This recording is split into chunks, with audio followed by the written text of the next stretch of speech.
Semakin kenal, semakin dekat, semakin mudah. Kadang belum minta, sudah diberi. Ada yang orang belum berucap, Allah sudah berikan. Sehingga ketika menghadapi masalah yang sama, ringan. Bukan gak punya masalah. Akan dihadapi, diringankan oleh Allah. Masalah yang sama, ini sampai ribut, adu argumentasi. Orang ini cuma senyum, selesai.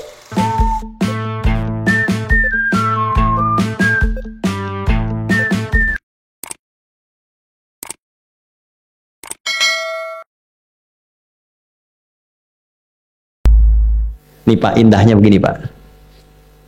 Maaf ya. Lihat istri itu ingat Allah. Lihat anak ingat Allah. Ibu lihat suami ingat Allah. Kalau melihatnya begitu, maka substansi berumah tangga itu nikmat rasanya, dan tanggung jawab itu melekat pada diri kita untuk terjaga dalam kebaikan. Ya. Saya nitipkan handphone saya ke antum, dan antum tahu itu punya saya, ya, dan Anda mencintai saya misalnya, ta'zim di situ. Mungkin nggak handphone itu ditempatkan di tempat yang tidak baik? Mungkin nggak Anda taruh di lantai begitu saja? Demi Allah saya katakan, mungkin Anda akan mencari tempat terbaik, disimpan di situ, dirapi-rapikan, dilap-lap, karena Anda merasa itu punya saya yang dititipkan pada Anda. Manusia saja bisa Anda perlakukan demikian. Bagaimana ketika Anda melihat anak itu amanah Allah, yang Anda sebagai orang tuanya akan ditanya di kemudian hari. Maka kalau mau bersikap yang gak enak itu, gak bisa Pak kita lakukan. Mau bentak tuh gak bisa. Mau marah tuh ditahan-tahan. Ya. Dan itu dijaga. Lihat istri sebagai amanah Allah, itu beda caranya dengan hanya melihat kemanusiaannya saja. Istri melihat suami sebagai amanah Allah akan lain. Ya. Makanya akan selalu sempat dan optimal merawat istri sendiri dibandingkan lihat-lihat istri orang. Begitu sebaliknya. Ibu pun tidak harus berharap, kenapa ya suami saya nggak seperti Ustadz? Harapan yang sia-sia. Sudah ada turunan hikmahnya. Nah itu ada latihannya. Latihannya apa? Alladzina yadhkurunallah, zikir. Jadi kalau zikir itu sudah kuat dalam diri kita, ya sudah menghadirkan esensi zikir dalam diri kita, yang dilihat semuanya itu semua anugerah Allah Subhanahu wa taala. Jadi saat dia gembira itu dia bersyukur, dan saat dia sedang mengalami duka dia bersabar. Semua sama sebagai ibadah. Ajaban li amril mu'min. Kalau sudah seperti itu, kata Nabi, perkara hidupnya mengagumkan, gak ada keluhan. Itu latihannya zikir. Nah, zikir ini di Quran diturunkan dalam bentuk yang pokok berupa amalan ritual. Karena itulah semua bentuk amalan ritual disebut dengan zikir. Jadi kalau kita ingin hadirkan sifat tadi, maka cara pertama tingkatkan ibadah ritual. Salat. Apalagi? Al-Quran. Saya ambil dua dulu lah, supaya nggak banyak-banyak dulu. Yang pokok salat yang kita lakukan tiap hari. Tinggal kuantitas dan kualitas kita tingkatkan. Maaf, lihat sini baik-baik. Salat itu di Al-Quran disebut dengan zikir. Dalilnya Quran surah ke-20 ayat ke-14. Dan langsung disarikan dengan fungsi ibadah sebagai fungsi hidup kita. Sudah? Perhatikan baik-baik. Innani anallah la ilaha illa ana fa'budni wa aqimis salata lidzikri. Itu dalilnya. Sayalah Allah, kata Allah. La ilaha illa ana, tidak ada Tuhan yang layak dipertuhankan dan layak disembah kecuali saya, Allah. Allah. Bagaimana kenal Allah sebagai Tuhan? Ya, yang layak disembah, yang harus dipertuhankan, kenalnya bagaimana? Mendekatnya bagaimana? Fa'budni, sembah saya supaya kamu kenal saya, dekat dengan saya, tahu saya. Bagaimana caranya? Wa aqimis shalah, tunaikan salat. Jadi kalau pengen dekat dengan Allah, terkoneksi kepada Allah, tersambung, punya sifat tawakal yang kuat, nih tingkatkan salatnya, tambah. Makanya tiap hari kita sholat 5 waktu itu untuk membangun konektivitas dengan Allah. Sebab kalau sudah dekat, aksesnya pun terbuka semua. Itu maksudnya. Anda dekat dengan pimpinan, akses di perusahaannya kan mudah untuk diakses. Ya kan? Kita punya kenalan yang kuat, yang punya sesuatu, aksesnya mudah dibuka. Kita kenal Allah dan dekat dengan Allah, apa yang sulit bagi Allah? Dan ini kita yakin. Nah sekarang Allah kasih jalan. Coba lihat orang-orang dulu, ya. Mereka ketika akan melatih dirinya untuk tersambung kepada Allah, sholat semua, termasuk para nabi, rasul. Tapi dahsyatnya, ketika ada apapun dalam kehidupannya, yang sulit Allah mudahkan. Minta langsung dikabulkan. Dan sangat luar biasanya, seringkali terjadi mintanya lewat sholat. Nabi Zakaria itu kan dihukumi istrinya oleh medis itu menopause dan mandul. Maaf, nggak mungkin punya keturunan. Kapan mintanya? Dalam sholat.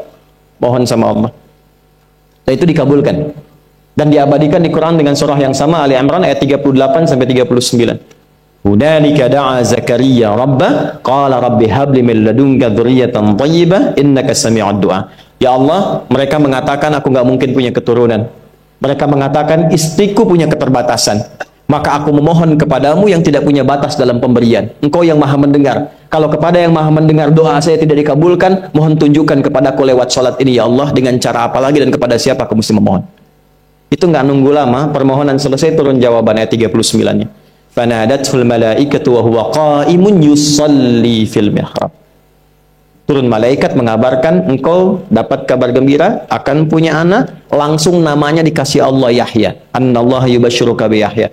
Artinya hidup yang mustahil menurut manusia, lahir dari rahim seorang perempuan, maaf, yang divonis monopause dan mandul bayi yang hidup, kata Allah nggak ada yang mustahil, lahir dan terjadi itu. Yahya, John, lahirlah. Kapan terjadinya? Saat sholat. Karena itu saat dipanggil sholat, itu isinya tuh kan doa semua. Silakan ngecek, isinya doa semua. Dari mulai takbir, sujud sampai salam, isinya doa semua.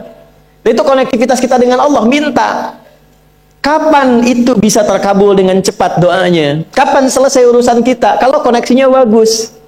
Makanya disebutnya zikir, yang terhubung, yang nyambung. Semakin kenal, semakin dekat, semakin mudah. Kadang belum minta, sudah diberi. Ada yang orang belum berucap, Allah sudah berikan. Sehingga ketika menghadapi masalah yang sama, ringan. Bukan nggak punya masalah. Akan dihadapi, diringankan oleh Allah. Masalah yang sama, ini sampai ribut, adu argumentasi. Orang ini cuma senyum, selesai. Betapa banyak masalah kecil diargumentasikan jadi besar. Akhirnya problem. Tapi tidak sedikit masalah besar dihempaskan di atas sajadah. Ketika koneksinya dengan Allah itu kuat, tiba-tiba hilang seketika, selesai. Makanya Nabi Yakub kalau punya masalah, yang beliau lakukan apa? Dia bentangkan sajadahnya, dia sholat, dia mohon kepada Allah. Itu dilestarikan di Quran surah ke-12 Yusuf ayat ke-86. Aku tuh kalau sedang punya masalah apapun, ya aku bangun konektivitas dengan Allah. Innama ashku bathi wa huzni ilallah. Saya curhatnya cuma sama Allah. Ini Pak, ini bagian pertama. Nah, jadi kalau ingin semakin kuat, sampai ada masalah diringankan, mau kerja dibukakan pintunya, itu ada jenisnya. Yang pokok ada 5 waktu, 17 rakaat, yang detil itu ada pada sunnahnya. Dan itu hebatnya dalam Islam. Dijelaskan caranya, disebutkan tujuannya, dan diterangkan hikmahnya. Contoh, kita sekarang jam berapa? Jam 9.20. Di waktu saat ini ada waktu sholat disebut dengan sholat duha. Duha itu dibagi 3. Ada awal duha, penguat zikir, pengganti seluruh bagian zikir di tubuh kita, yang disebut dengan syuruk. Itu kurang lebih jaraknya 1 jam setelah subuh. Jadi kalau tadi 4.45, ya 5.45 menjelang jam 6 itu masuk syuruk. Setelah itu masuk ke jam 8 sampai ke kurang jam 10 itu pertengahan duha. Pertengahan duha. Apa fungsinya? Di antaranya mempermudah rizki. Di antaranya. Bilangannya berapa? 2 sampai 4 rakaat bisa dikerjakan. Ya, dan harapannya apa? Bukan pada rizkinya. Ya, jadi jangan sampai motifnya cuma sekedar keduniawi, kurang tepat. Kenalkan kepada Allah, nanti biarkan janji yang disampaikan oleh lisan Rasulullah itu terjadi. Ya, jangan pada rizkinya, ini terbatas, cuma sampai situ. Tapi kalau kita minta sama Allah, dikasih jalannya tuh dari sisi yang tidak kita duga. Anda berhitung, Allah kasih hitungan. Anda tak berhitung, Allah kasih apa yang tidak pernah Anda hitung sebelumnya. Itu poinnya. Maka lakukan sholat, dekati. Itu yang disebut sholat duha. 2 rakaat, tambah lagi 2. Untuk kenal Allah. Kalau sudah merasakan dekat, sudah nyaman, sudah enak, muncullah kemudian kesan dalam hati. Terserah Allah mau kasih berapa.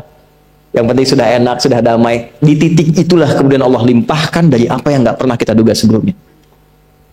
Tiba-tiba keluar, kok ada telepon, dapat proyek, dapat macam-macam. Tapi tujuan sholatnya bukan untuk proyeknya. Buat kenal Allah, ulul albab ini. Kalau cuma pengen lancar, baru serabutnya. Kalau cuma pengen lulus proyek, itu baru daging luarnya. Ulul albab itu kenal Allahnya, sehingga dia tahu akses intinya tuh itu. Itu poinnya. Dan gak mahal. Emang kalau sholat duha di Anur bayar, Pak? Pakai biaya. Baiknya luar biasa. Sudah? Satu. Kalau mau lagi misalnya, ini yang paling dahsyat nih. Dibimbing kita sampai ke posisi terbaik di apapun itu. Jadi ayah terbaik, ibu terbaik. Ya, jadi karyawan strategis, di militer terbaik. Terbaik tuh gini, di tempat terbaik yang memuliakan tuh makom namanya. Makanya kuburan sering disebut makam kan? Ya kan? Maksudnya apa? Maksudnya Anda selama hidup berkaryalah yang baik, ibadah yang benar, sehingga Anda wafat pun terhormat. Ya, kata makom itu pertama kali di Al-Baqarah ayat 125, makom Ibrahim. Ya. Ketika Allah sampaikan dalam Al-Qur'an, didapatkan di situ makom Ibrahim, wa idh ja'alna al-baita mathabatan lin-nasi wa amna wattakhidhu min maqami Ibrahim. Makanya kalau kita tawaf, itu dari mulai Hajar Aswad kan sampingnya dekat sekitar 5 meter ada makom Ibrahim kan? Itu tapak kaki pertama beliau meninggikan pondasi Ka'bah, dan di situ diabadikan kemuliaannya sampai beliau wafat. Dikenal sampai sekarang. Ya, setelah sekian abad. Jadi kalau kita ingin terhormat dan masih dikenang sampai kapanpun, itu makom namanya. Tapi ada cara yang lebih hebat. Anda di posisi itu, lawan pun mengakui memang Anda yang pantas ada di situ. Itu namanya makom mahmuda. Makom mahmuda. Siapa yang bikin urutan 100 tokoh paling berpengaruh di dunia? Siapa? Saya tanya, yang nulis siapa namanya? 100.000? 200.000? Dia mencari langsung di Google tuh. Lambat mas, waktu habis. Michael Chart. Dia yang nulis, maaf ya. Urutan pertamanya siapa? Muhammad SAW. Yang nulis itu muslim atau bukan? Kok bisa tergerak hatinya untuk menempatkan seorang nabi muslim di tempat pertama? Saya tanya begini, kenal Abu Jahal nggak? Ya Allah, makin siang nih, nggak fokus nih. Saya kira cuma di Bengkali saja yang kenal Abu Jahal, sini kenal juga. Baik, Abu Jahal itu, apakah orang ini tidak kenal Nabi? Kenal. Orang ini tahu, kalau saya sebut orang ini berarti kurang bagus ya. Kalau saya sebut beliau berarti baik ya. Abu Bakar saya sebut beliau, Abu Jahal orang ini. Maksudnya Abu Jahal. Apakah orang ini tidak tahu kalau Nabi itu mulia? Nabi unggul. Nabi hebat kan? Jadi mengakui sebetulnya Nabi unggul. Dan gulat dengan Nabi itu dalam olahraga kalah. Dia tahu Nabi itu kuat. Ya. Di dalam cinta juga tahu Nabi paling unggul. Abu Jahal melamar Sayyidah Khadijah ditolak, Nabi nggak lamar, Sayyidah Khadijah minta dilamarin. Ya. Dari sejak itulah dia nggak mau tahu semua yang dari Nabi, pokoknya semua harus jelek. Walaupun dia tahu itu baik. Nggak kenal, sampai nggak menanamkan pada dirinya nggak ingin kenal kebaikan Nabi. Nggak ingin kenal pada sesuatu, itu jahlun namanya. Jadi kalau ada mbahnya yang paling bodoh yang nggak pengen tahu, itu Abu Jahal namanya. Maka sejak saat itu orang ini disebut dengan Abu Jahal. Tapi Abu Jahal pun itu meyakini kebenaran kekuatan Nabi, cuman karena iri saja. Gitu. Tapi dia nggak bisa nolak.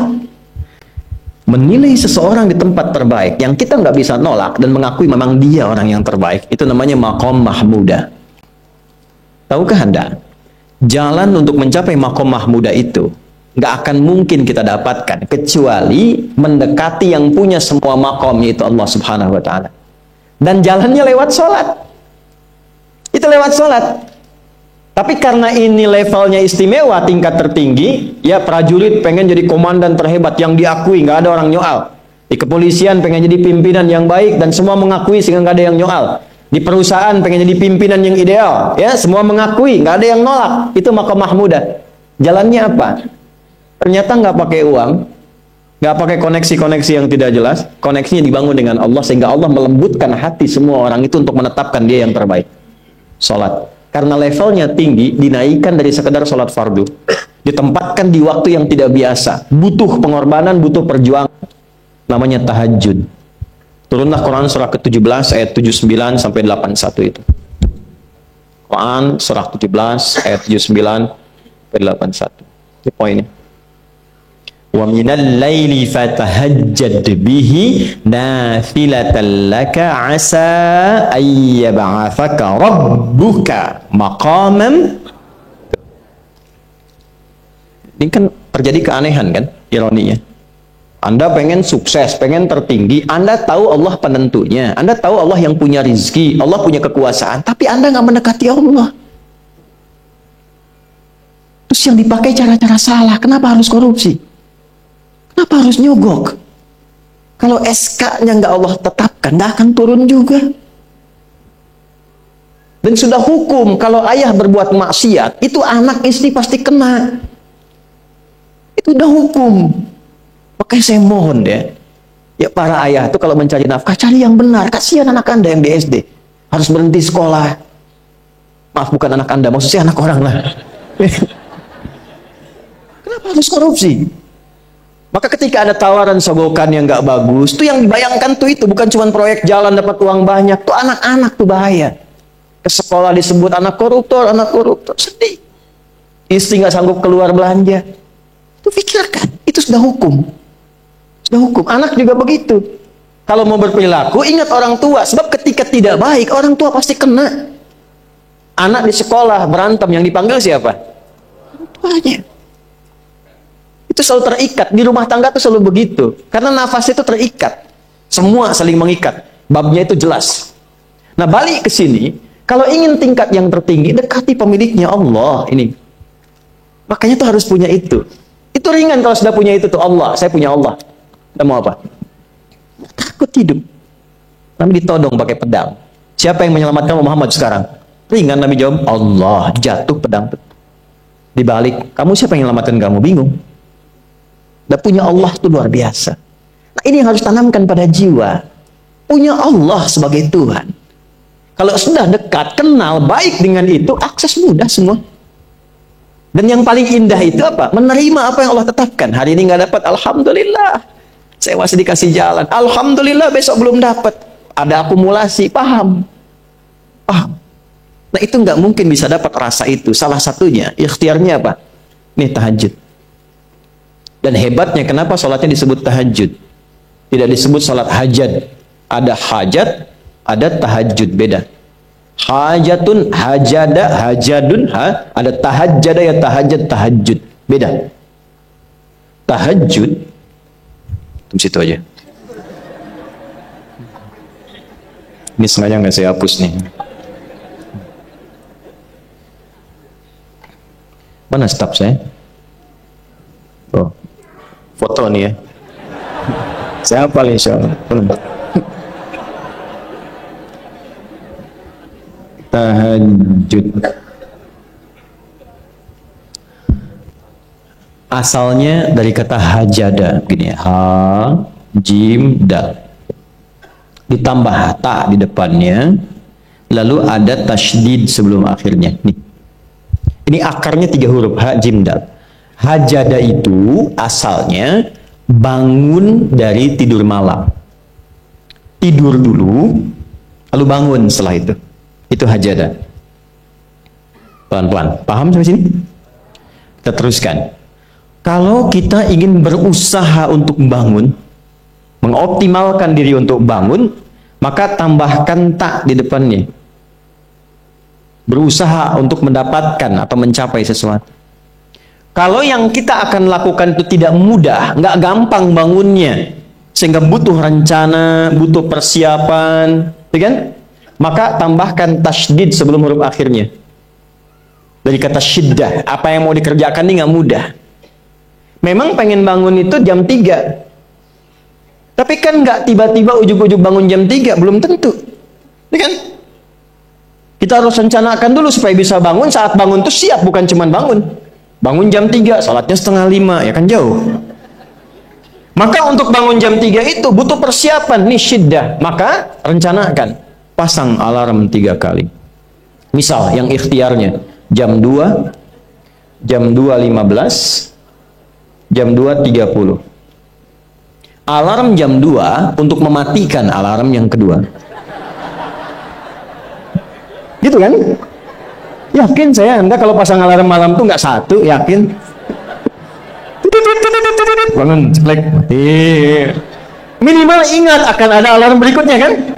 Nah, itulah tak. Allah itu sudah tahu modus-modus kita itu. Karena alim maha mengetahui. Detailnya kan kita lakukan kan Allah sudah tahu. Alarm yang kedua membangun kesadaran paripurna. Peringatan kedua. Kalau pengen bangun, enggak tertidur. Maka ketika sampai pada alarm ketiga, sudah sadar kita. Oh. Apa Bu, alhamdulillah. Lebih baik telat daripada enggak sama sekali. Bangun. Ini. Kalau kita tarik ke implementasi hidup, pengen level tertinggi itu butuh perjuangan. Latihan dulu, kan? Menguras fisik, energi, tenaga, biaya, hasilnya indah. Tapi ada jalan cepat untuk mendapatkan itu. Nih aksesnya bangun kepada Allah. Gitu. Kalau kita tingkatkan ini, itu luar biasa. Jadi itu. Jadi. Nah, kalau ini terus ditingkatkan, terus tingkatkan, nanti membangun value yang terasa. Ada nilai-nilai yang terasakan, kita merasa lebih dekat dengan Allah. Yang biasanya tadi dipanggil azan baru ingat sekarang, baru selesai subuh udah ingat isya. Nanti isya bagaimana? Gitu kan urutkan. Tapi tetap zuhur juga, zuhur, asar, maghrib, isya. Waktunya kenal jam berapa, jam berapa, jam berapa. Bahkan dipetakan, saya nanti akan ke sini, masjid yang terdekat di situ. Jadi lihat peta itu, ya lihat peta jalan, saya nggak sebut nama supaya nggak endorse. Itu lihat peta jalan, itu dia petakan, saya akan sampai di situ jam berapa, durasinya berapa, masjidnya di mana. Kalau tertinggal di situ, di sini saya sholat Jumatnya. Sampai ke situ. Nah, value yang membuat kita semakin meningkat dekat dengan Allah, itu takwa namanya. Takwa. Disebutkan sebanyak 240 kali dalam Al-Quran. Nah, intinya itu ini nih. Jiwa takwanya. Kalau ini sudah ada, Allahu Akbar. Silahkan Anda keluarkan semua kata-kata takwa di Quran. Tidak ada kecuali yang indah semuanya. Quran surah 65. 65 itu babnya bab tolak. Surahnya At-Tolak. Tolak itu persoalan terbesar di rumah tangga. Nggak akan bisa terjadi yang demikian itu kalau ada takwa di dalamnya. Nyambung. Kalaupun mesti terjadi, itu spirit takwa mengarahkan pada yang terbaik. Makanya di ayat kedua di ujungnya, sampai ke ayat 3, apa yang terjadi? Di rumah tangga itu kan cuma 2 babnya. Satu masalah dari komunikasi, yang kedua materi. Perhatikan. Wa may yattaqillaha yaj'al lahu makhraja wa yarzuqhu min haitsu la. Siapapun yang mampu meningkatkan takwanya kepada Allah, pakai man tuh, setiap personnya. Suami, istri, ayah, ibu, anak, satu keluarga mencoba meningkatkan takwa. Dia tahajud, bangun semua ingatkan. Bangun semua tahajud, salat duha, yuk ingatkan dimanapun. Alhamdulillah. Apa yang terjadi? Ketika dilakukan, apa jawab Allah? Yaj'al lahu makhraja. Nggak pakai alif lam, makhraja. Masalah apapun yang engkau alami. Suami berangkat ada masalah. Ada masalah umum yang semua orang mengalami itu. Tapi yang ini enggak. Kena macet, ada macet, dia mau berangkat, tiba-tiba diarahkan, jangan lewat situ Pak, macet, Bapak kesini aja. Ya, Pak ikut kami saja Pak, tiba-tiba patwal datang, ayo ikut. Ya, itu bisa terjadi. Wa yarzuqhu min haitsu la yahtasib, bahkan rezekinya pun itu datang dari sisi yang nggak diduga. Nggak nyangka ya, emang nggak disangka-sangka datangnya.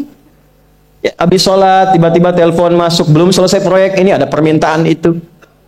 Beda istidraj dengan takwa itu lain. Kalau istidraj itu bertambah tapi lupa Allah.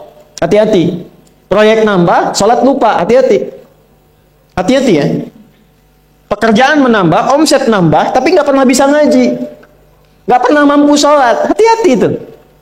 Dan paling bahaya kalau itu nambah terus sehingga membuat lupa semua ibadah. Itu istidraj namanya. Istidraj. Ancamannya akhirat tuh, hati-hati. Segera ingat, segera ingat. Tapi kalau semakin nambah, semakin ingat Allah, itu anugerah. Karena Allah telah menilai hamba ini paham menjalani kehidupan, sehingga dia ngerti. Makanya Utsman, Abdurrahman bin Auf, setelah masuk Islam, hartanya makin nambah. Karena kenapa? Karena telah dinilai layak mengelola harta, paham cara mengelolanya. Dapat segini, alokasikan ke sini. Dapat segini, alokasikan ke sini. Pak, di mana logikanya? Ada 600 truk hasil usaha. Bapak punya 600 perusahaan. Satu perusahaannya itu bergerak di bidang misalnya logam mulia. Ya, ada emas, ada berlian, ada macam-macam dan sebagainya. Satu kali Anda berhasil mendapatkan kurang lebih 600 truk logam mulia di dalamnya. Mau datang kemudian ke tempat Anda di jalan. Tiba apa yang terjadi? Ada komen tetangga kepada Anda. Misal, komennya nggak langsung, cuma ke teman tetangga Anda dengar. Waduh, Pak Asep hisabnya luar biasa kayaknya ya. Hisabnya, bukan berliannya.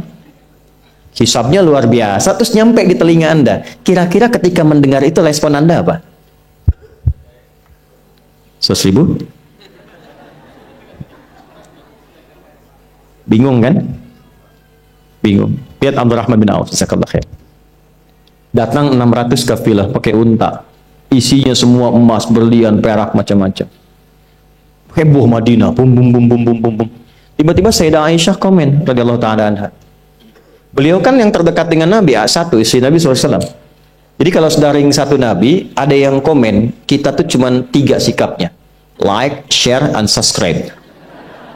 Gak usah ikut komen lagi. Sukai, share, subscribe. Ikuti jalannya. Apa komennya? Secara singkat, kama qalat, aku pernah mendengar Nabi SAW mengatakan, Abdurrahman bin Auf itu agak lambat hisabnya. Ya, selambat-lambatnya cepat juga dibanding kita kan? Ya? Maksudnya apa? Ingin menggambarkan betapa banyak kekayaannya. Scan, checklist, semua. Ketika mendengar komen itu, apa kata Abdurrahman bin Auf? Saya jadikan semua yang baru datang itu saya sedekahkan semua untuk orang Madinah. Supaya mempercepat hisabnya itu. Saya sedekahkan semua. Bisa nggak begitu?